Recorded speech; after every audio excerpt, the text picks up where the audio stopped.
इस्लाम से पहले मूर्ति पूजा होती थी। काबा में सऊदी अरब के मक्का शहर में काबा को इस्लाम में सबसे पवित्र स्थल माना जाता है। इस्लाम का यह प्राचीन धार्मिक अनुष्ठान दुनिया के मुसलमानों के लिए काफी अहम है। जानिए, हज से जुड़ी कुछ खास बातें। हज पर जाने का मकसद क्या होता है? इस्लाम के कुल 5 स्तंभों में से हज 5वां स्तंभ है। सभी स्वस्थ और आर्थिक रूप से सक्षम मुसलमानों से अपेक्षा होती है कि वो जीवन में एक बार हज पर जरूर जाए। हज को अतीत के पापों को मिटाने के अवसर के तौर पर देखा जाता है। ऐसा माना जाता है कि हज के बाद उसके तमाम पिछले गुनाह माफ कर दिए गए हैं और वो अपनी जिंदगी को फिर से शुरू कर सकता है। ज्यादातर मुसलमानों के मन में जीवन में एक बार हज पर जाने की इच्छा होती है। जो हज का खर्च नहीं उठा पाते हैं, उनकी धार्मिक नेता और संगठन आर्थिक मदद करते हैं। कुछ मुसलमान तो ऐसे भी होते हैं जो अपनी जिंदगी भर की कमाई हज पर जाने के लिए बचा कर रखते हैं। दुनिया के कुछ हिस्सों से ऐसे हाजी भी पहुंचते हैं जो हजारों मील की दूरी महीनों पैदल चलकर तय करते हैं और मक्का पहुंचते हैं। मुसलमानों के लिए इस्लाम के 5 स्तंभ काफी मायने रखते हैं। ये स्तंभ 5 संकल्प की तरह है। इस्लाम के मुताबिक जीवन जीने के लिए ये काफी अहम है। यह है इस्लाम के 5 स्तंभ तौहीद, यानी एक अल्लाह और मोहम्मद उनके भेजे हुए दूत है। इसमें हर मुसलमान का विश्वास होना। नमाज, दिन में 5 बार नियम से नमाज अदा करना। रोजा, रमजान के दौरान उपवास रखना। ज़कात, गरीबों और जरूरतमंद लोगों को दान करना। हज मक्का जाना। हज का इतिहास क्या है? लगभग 4000 साल पहले मक्का का मैदान पूरी तरह से निर्जन था। मुसलमानों का ऐसा मानना है कि अल्लाह ने पैगंबर अब्राहम, जिसे मुसलमान इब्राहिम कहते हैं, को आदेश दिया कि वो अपनी पत्नी हाजरा और बेटे इस्माइल को फलस्तीन से अरब ले आए, ताकि उनकी पहली पत्नी सारा की ईर्ष्या से उन्हें हाजरा और इस्माइल बचाया जा सके। मुसलमानों का यह भी मानना है कि अल्लाह ने पैगंबर अब्राहम से उन्हें अपनी किस्मत पर छोड़ देने के लिए कहा। उन्हें खाने की कुछ चीजें और थोड़ा पानी दिया गया। कुछ दिनों में ही यह सामान खत्म हो गया। हाजरा और इस्माइल भूख और प्यास से बेहाल हो गए।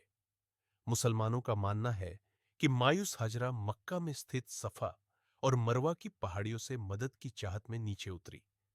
भूख और थकान से टूट चुकी हाजरा गिर गई और उन्होंने संकट से मुक्ति के लिए अल्लाह से गुहार लगाई।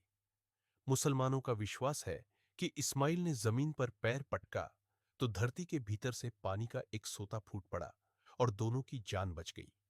हाजरा ने पानी को सुरक्षित किया और खाने के सामान के बदले पानी का व्यापार भी शुरू कर दिया। इसी पानी को आबे जमजम, यानी जमजम कुआं का पानी कहा जाता है। मुसलमान इसे सबसे पवित्र पानी मानते हैं और हज के बाद सारे हजी कोशिश करते हैं कि वो इस पवित्र पानी को लेकर अपने घर लौटे। जब पैगंबर अब्राहम फलस्तीन से लौटे तो उन्होंने देखा कि उनका परिवार एक अच्छा जीवन जी रहा है और वो पूरी तरह से हैरान रह गए। मुसलमान मानते हैं कि इसी दौरान पैगंबर अब्राहम को अल्लाह ने एक तीर्थ स्थान बनाकर समर्पित करने को कहा। अब्राहम और इस्माइल ने पत्थर का एक छोटा सा घनाकार इमारत निर्माण किया। इसी को काबा कहा जाता है।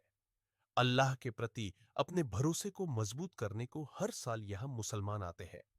सदियों बाद मक्का एक फलता फूलता शहर बन गया और इसकी एकमात्र वजह पानी के मुकम्मल स्रोत का मिलना था। धीरे धीरे लोगों ने यहां अलग अलग ईश्वर की पूजा शुरू कर दी। पैगंबर अब्राहम के जरिए बनाए गए इस पवित्र इमारत में मूर्तियां रखी जाने लगी।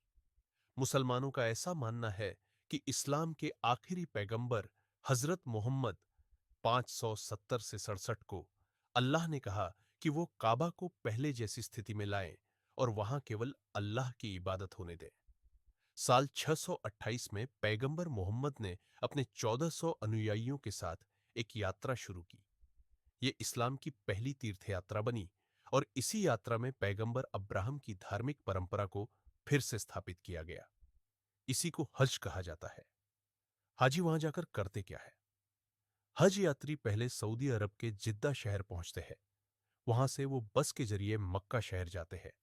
लेकिन मक्का से ठीक पहले एक खास जगह है जहां से हज की आधिकारिक प्रक्रिया शुरू होती है। मक्का शहर के 8 किलोमीटर के दायरे से इस विशेष जगह की शुरुआत होती है। इस विशेष जगह को मीकात कहते हैं।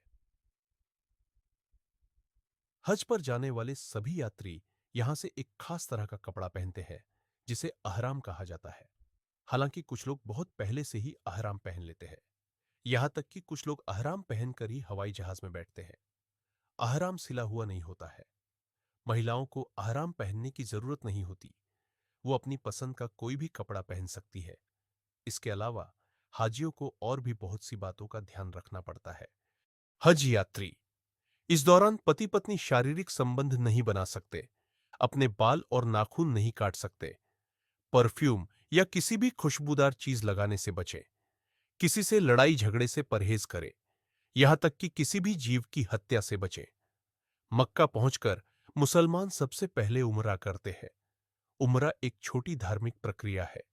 हज एक विशेष महीने में किया जाता है, लेकिन उमरा साल में कभी भी किया जा सकता है।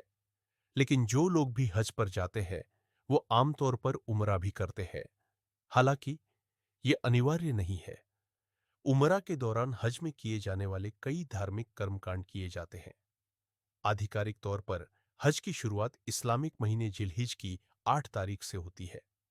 8 तारीख को हाजी मक्का से करीब 12 किलोमीटर दूर मीना शहर जाते हैं। 8 की रात हाजी मीना में गुजारते हैं और अगली सुबह यानी 9 तारीख को अराफात के मैदान पहुंचते हैं।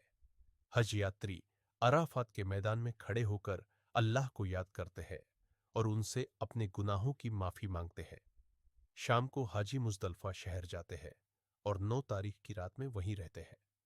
10 तारीख की सुबह यात्री फिर मीना शहर लौटते हैं। उसके बाद वो एक खास जगह पर जाकर सांकेतिक तौर पर शैतान को पत्थर मारते हैं। उसे जमारत कहा जाता है। अक्सर इसी दौरान भगदड़ मचती है और कई लोग मारे जाते हैं। शैतान को पत्थर मारने के बाद हाजी एक बकरे या भेड़ की कुर्बानी देते हैं। उसके बाद मर्द अपना सर मुड़वाते हैं और महिलाएं अपना थोड़ा सा बाल काटती है। उसके बाद यात्री मक्का वापस लौटते हैं और काबा के साथ चक्कर लगाते हैं, जिसे धार्मिक तौर पर तवाफ कहा जाता है। इसी दिन यानी जिल हिज की 10 तारीख को पूरी दुनिया के मुसलमान ईद उल अजहा या बकरीद का त्योहार मनाते हैं। बकरीद दरअसल पैगंबर अब्राहम और उनके बेटे पैगंबर इस्माइल की याद में मनाया जाता है। मुसलमानों का विश्वास है कि पैगंबर अब्राहम को एक बार यह सपना आया कि अल्लाह ने उनसे उनके बेटे इस्माइल की कुर्बानी मांगी है। अल्लाह के आदेशानुसार हजरत अब्राहम अपने बेटे को कुर्बान करने के लिए तैयार हो गए, लेकिन जैसे ही वो अपने बेटे की गर्दन पर छुरी चलाने वाले थे, उन्हें बताया गया कि अल्लाह सिर्फ उनकी परीक्षा ले रहा था और बेटे की जगह एक दुम्बे लैम्बग को कुर्बान करने का आदेश दिया गया था। हर साल मुसलमान अब्राहम और इस्माइल की इसी कुर्बानी को याद करते हैं और बकरीद के दिन एक बकरे को कुर्बान करते हैं। तवाफ के बाद हज यात्री फिर मीना लौट जाते हैं और वहां 2 दिन और रहते हैं। महीने की 12 तारीख को आखिरी बार हज यात्री काबा का तवाफ करते हैं और दुआ करते हैं। इस तरह हज की पूरी प्रक्रिया पूरी होती है। हज यात्री मक्का से लगभग 450 किलोमीटर दूर मदीना शहर जाते हैं और वहां मौजूद मस्जिद नबवी में नमाज पढ़ते हैं। इसका हज की धार्मिक प्रक्रिया से कोई सीधा संबंध नहीं है, लेकिन चूंकि इस मस्जिद को खुद पैगंबर मोहम्मद ने बनवाया था,